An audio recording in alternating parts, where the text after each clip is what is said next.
आणि आता थेट जाऊयात ठाकरे गटाच्या उपनेत्या सुषमा अंधारे बोलतात. त्यांनी भारी नीलम गोरे आमच्या पक्षामध्ये 25-30 वर्ष कार्यरत होत्या.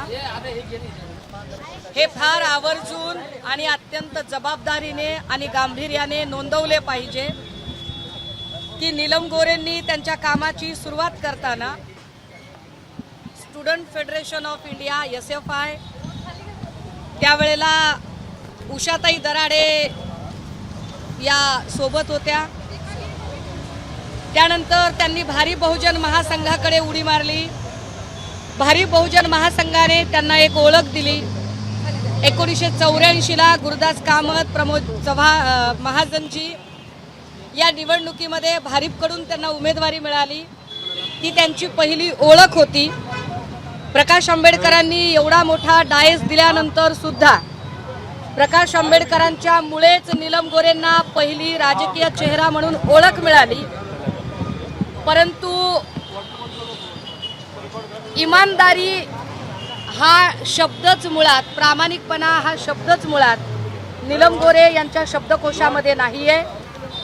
त्यामुळे प्रकाश आंबेडकरांशीही त्यांनी बेईमानी केली. नंतरच्या काळात त्यांनी पवार साहेबांच्या पक्षामध्ये प्रवेश केला. पवार साहेबांचं महिला धोरण होतं, त्यामुळे त्यांनी अनेक महिलांना नेतृत्वाची संधी दिली, त्यात नीलम गोरे एक. परंतु त्याही संधीचं त्याची जाणीव न ठेवता, मी जसं म्हटलं की इमानदारी हा शब्द त्यांच्या शब्दकोशात नाही, त्यांनी पवार साहेबांशीही आणि त्यांच्या पक्षाशीही बेईमानी केली. आधी त्यांनी प्रकाश आंबेडकरांशी बेईमानी केली, नंतर त्यांनी पवार साहेबांशी बेईमानी केली. मग त्या आमच्याकडे आल्या. आमच्या पक्षातल्या कित्येक निष्ठावंत लोकांची संधी त्यांनी हिरावून घेतली. मातोश्रीवर सातत्याने पडीक राहून निष्ठावंत लोकांच्या बद्दलची मतं करणे, एवढेच प्रमुख काम त्यांनी चोखपणे बजावले. ज्या नीलम गोरेंना पक्षाने 4 वेळा आमदारकी दिली, त्या नीलम गोरेंनी शहरातला एक नगरसेवक सोडा, त्या राहतात त्या भागात मॉडेल कॉलनीमध्ये साधी शिवसेनेची शाखा सुद्धा उभी केली नाही. त्या नीलम गोरे ज्यांनी पक्षाच्या संघटनेसाठी म्हणून कुठलंही काम केलं नाही, उलट पक्ष संघटनेमध्ये प्रवेश कसे थांबवता येतील, लोकांना कसं बाजूला ठेवता येईल, शिवसैनिकांची कायम हिडीस व्यवहार करणे. मी स्वतः नीलम गोरेंकडे 2017ला जाधवर ग्रुप ऑफ इन्स्टिट्यूटच्या कार्यक्रमाच्या वेळेला शिवसेनेत पक्षप्रवेश करण्याच्या संदर्भात विनंती केली होती. पण नीलम गोरेंनी 2017 ते 2022 पर्यंत माझा पक्षप्रवेश होऊ दिला नाही. अक्षरशः नीलम गोरेंना न सांगता गुपचूप, म्हणजे पक्षप्रवेश होईपर्यंत नीलम गोरेंच्या कानावर पडू नये याची काळजी अनेक नेत्यांनी घेतली. आणि सन्माननीय सचिन भाऊ आहिर यांच्या उपस्थितीत माझा पक्षप्रवेश होऊ शकला. हे उदाहरण यासाठी की नीलम गोरे कधीही कुणालाही पक्षात येऊ देत नाहीत, वाढू देत नाहीत. पक्षात कुणाला प्रवेश द्यायचा, कुणाला नेमणूक द्यायची, कुणाला जबाबदारी द्यायची, कुणाला पदं द्यायची, हे सगळं काम नीलम गोरे बघायच्या. आता जर त्यांचं असं म्हणणं असेल की त्यांनी 2 मर्सिडीज दिल्या वगैरे त्याच्या सांगत आहेत, तर माझा साधा प्रश्न आहे, हडपसर भागामध्ये PMTने डिस्पेन्सरीची प्रॅक्टिस करण्यासाठी जाय करणाऱ्या नीलम गोरे यांनी पहिली आमदारकी घेण्यासाठी 2 मर्सिडीज कुठून आणल्या, हे का सांगावं लागेल त्यांनी आम्हाला. की जर त्यांना आम्ही आमदारकी दिली आणि पद देण्यासाठी जर मर्सिडीज असतील, तर नीलम गोरेंनी सुद्धा मर्सिडीज दिल्या असतील कदाचित. मग नीलम गोरेंनी मर्सिडीज कुठून आणल्या, कारण त्या तर PMTने ये जा करायच्या. नीलम गोरेंचा असा कोणता व्यवसाय आहे की ज्यामुळे त्यांची 2-250 कोटीची प्रॉपर्टी वाढली. नीलम गोरेंची खाती सुद्धा तपासावी लागतील आता, भारतातली आणि भारताच्या बाहेरची, लंडन वगैरे कुठलीही. मला अजिबात कुठल्याही इतर लोकांना याची इच्छा नाहीये. साहित्य संमेलनामध्ये साहित्यिकांना बोलावलं जातं तिथपर्यंत ठीक आहे. साहित्य संमेलनामध्ये ज्या व्यक्तीला बोलावलं जातं त्याचं एखादा कविता संग्रह, एखादा वैचारिक संग्रह, समीक्षा ग्रंथ, एखादं काही कादंबरी, कथा गेला बाजार चारोळी संग्रह तरी प्रकाशित असावा. नीलम गोरेंना कोणत्या निकषाने साहित्य मंडळाने आणलं होतं, साहित्य मंडळाची कोणती अगतिकता अपरिहार्यता होती, हेही स्पष्ट झालं पाहिजे. नीलम गोरेंचं मी समजू शकते, कारण स्वतःला प्रमाणित करून घेण्याची नामी संधी त्या प्रत्येक वेळेला शोधत असतात, त्यामुळे त्यांचं मी समजूच शकते. पण साहित्य मंडळाने कसं काय त्यांना त्याच्यामध्ये इन्व्हिटेशन दिलं होतं आणि तिथे जाऊन त्या मंचाचा वापर ज्या पक्षावर चिखलफेक करण्यासाठी त्यांनी केला, त्याच पक्षाने त्यांना 4 वेळा आमदारकी दिली आहे. हा पक्ष प्रबोधनकार ठाकरे यांच्या संकल्पनेतून आणि वंदनीय बाळासाहेब ठाकरे यांच्या अपार मेहनतीतून उभा राहिलेला पक्ष आहे. या पक्षाने महाराष्ट्रातल्या गावखेड्यातल्या छोट्यातल्या छोट्या समूहाला प्रतिनिधित्व देण्याचा प्रयत्न केला आहे. मात्र असं असताना या पक्षावर आणि पक्षप्रमुखांवर चिखलफेक करण्याचा नीलम गोरेंचा प्रयत्न अतिशय केविलवाणा आहे. नीलम गोरेंना एखादी राज्यसभा किंवा मंत्रीपद पदरात पाडून घ्यायचं असेल तर त्यांनी ते खुशाल पाडून घ्यावं. त्यासाठी त्यांना सत्ताधाऱ्यांचं लांगुलचालन करायचं असेल तर ते सुद्धा त्यांनी करावं.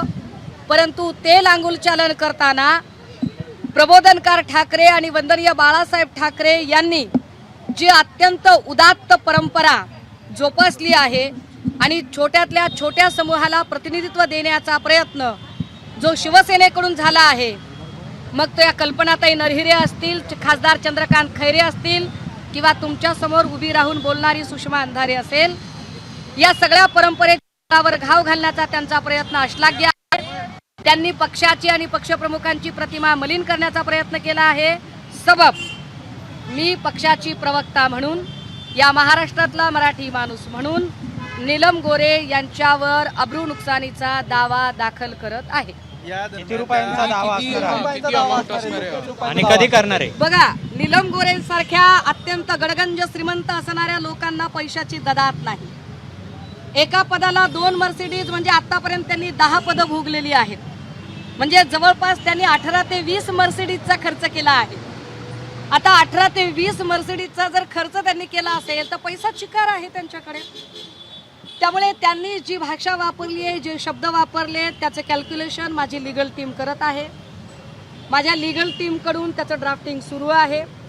संध्याकाळपर्यंत त्याचं सगळं फायनल ड्राफ्टिंग होईल आणि हा सूट नेमका किती किमतीचा असेल हे सुद्धा आपल्या समोर मी स्पष्ट करेन. दुसरीकडे शरद पवार किंवा त्यांचा पक्ष आहे तो या बाबतीत कुठेही प्रतिक्रिया देत नाहीये. संजय राऊत म्हणाले की शरद पवार या संमेलनाचे स्वागताध्यक्ष होते, खरं तर त्यांची सुद्धा जबाबदारी आहे यावरती बोलणं, पण अजून कोणतीही प्रतिक्रिया आहे ती आलेली नाही. मला अपेक्षा नाहीये की कोणी प्रतिक्रिया द्यावी किंवा न द्यावी.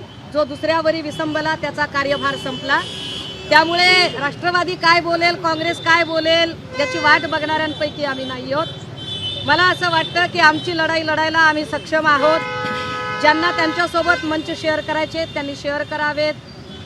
ज्यांना त्यांचा पाहुणचार स्तुतीसुमनं जे करायचे ते त्यांनी करावं. आम्हाला त्याच्यावरही काहीच आक्षेप नाहीत, बोलायचं नाहीये. आमची लढाई लढण्यासाठी आम्ही समर्थ आहोत, सक्षम आहोत.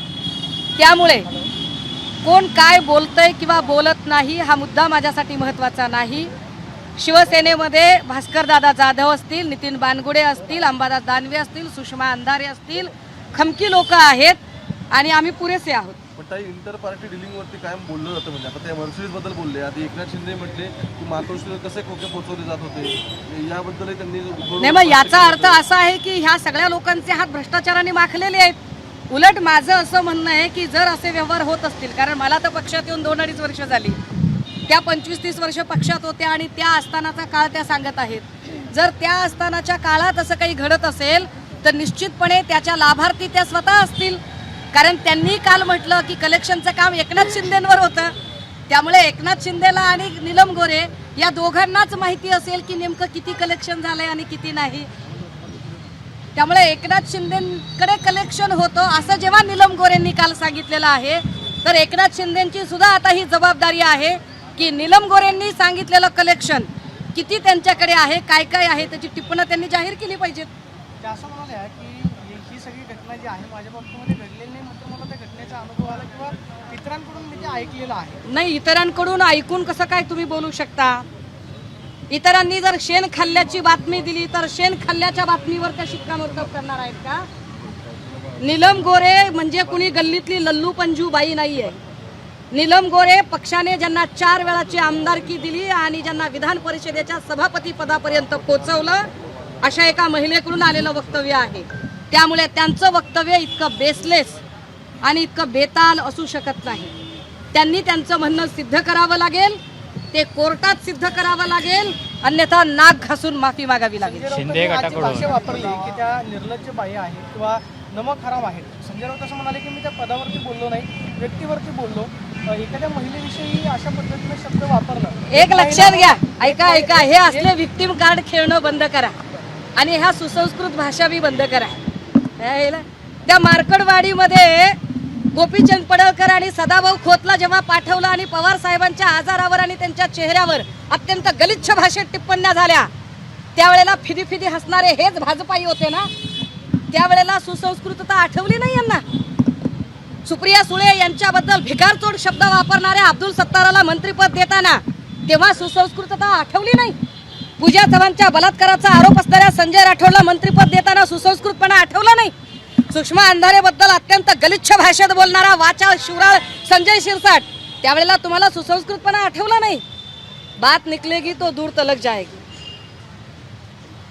नीलम गोरे आमचं देणं लागतात. कर्तृत्व नसताना अनेक लोकांची संधी अडवून नीलम गोरेंनी अनेक पदं उपभोगली. मला अशी वेळ त्यांनी आणू नये की मी पत्रकार परिषद घेऊन भारी बहुजन महासंघापासून, आय रिपीट वन्स अगेन, भारी बहुजन महासंघामध्ये प्रकाश आंबेडकरांच्या सहकारी म्हणून काम करत होत्या तेव्हापासून ते आत्तापर्यंत त्यांनी काय काय केलं, काय काय नाही केलं, या सगळ्या गोष्टी मला बाहेर काढाव्या लागतील. आणि त्याची साक्ष देणारे असंख्य लोक आहेत. प्राध्यापक महेंद्र कांबळे असतील, जयदेव गायकवाड असतील, उषा दराडे असतील, किंवा कितीतरी चळवळीतले लोक आहेत. अगदी आमदार पाशा पटेलांचा काल फोन आला. पाशा पटेलांनी म्हणा आयला इतकं दिल्यावर कसं काय बाईंनी इतकं बेताल वक्तव्य करावं. म्हणजे कुणालाही हे वक्तव्य पटलेलं नाही, चळवळीतल्या अनेक लोक. त्यामुळे नीलम गोरेंनी बोलताना इथून पुढे थोडासा आपल्या वयाचा, पदाचा आब राखावा. आम्हाला नाही तर त्याचा विसर पडेल. त्यांनी माफी जरी मागितली, नीलम गोरेंनी नाक घासून जरी माफी मागितली, तरी आमचा लढा असेल.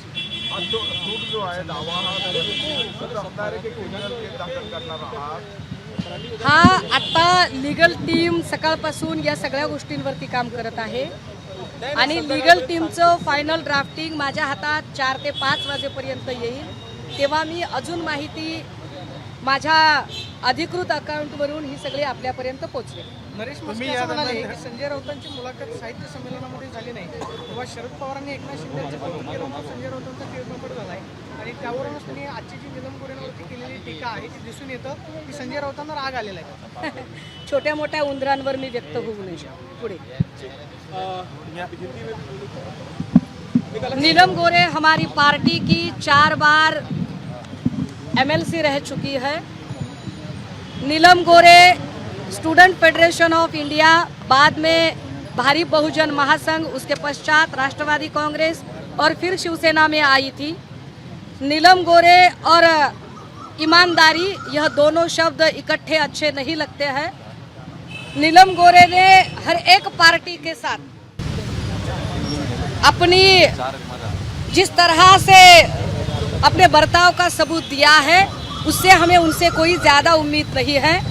किंतु जिस पार्टी के 4 बार सदस्यता लेने के बावजूद अगर आज उनको ऐसे लगता है कि वह भारतीय जनता पार्टी की ओर से या और किसी की ओर से राज्यसभा की सदस्य या मंत्री बन सकती है, वो बने. हमारी शुभकामनाएं उनके साथ है.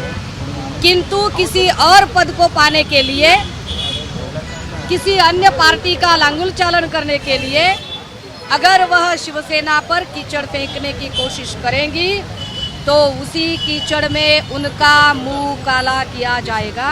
और शिवसेना का यही स्टाइल है. शिवसेना को संस्कारों की बात किसी ने समझाने की जरूरत नहीं। आप केस दायर करने वाले हैं, आप केस दायर करने वाले हैं। काल महिन्या 3 महिन्यामध्ये केस 3 दायर वेळ झालेली आहे, याच्याकडे कसं बघताय? मुंबई महानगरपालिकेची तयारी आहे काय? राज ठाकरे, उद्धव ठाकरे हे भाऊ आहेत, हे कृपया विसरू नये। ते महिन्यातून 3 वेळा नाही, ते 30 दिवसातून 30 वेळा सुद्धा एकत्रित येऊ शकतात।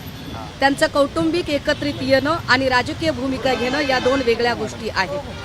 अजित पवार आणि शरद पवार एकत्र येणं ही जशी कौटुंबिक गोष्ट आम्ही समजतो, परंतु त्याचे राजकीय संदर्भ आम्ही लावत नाही।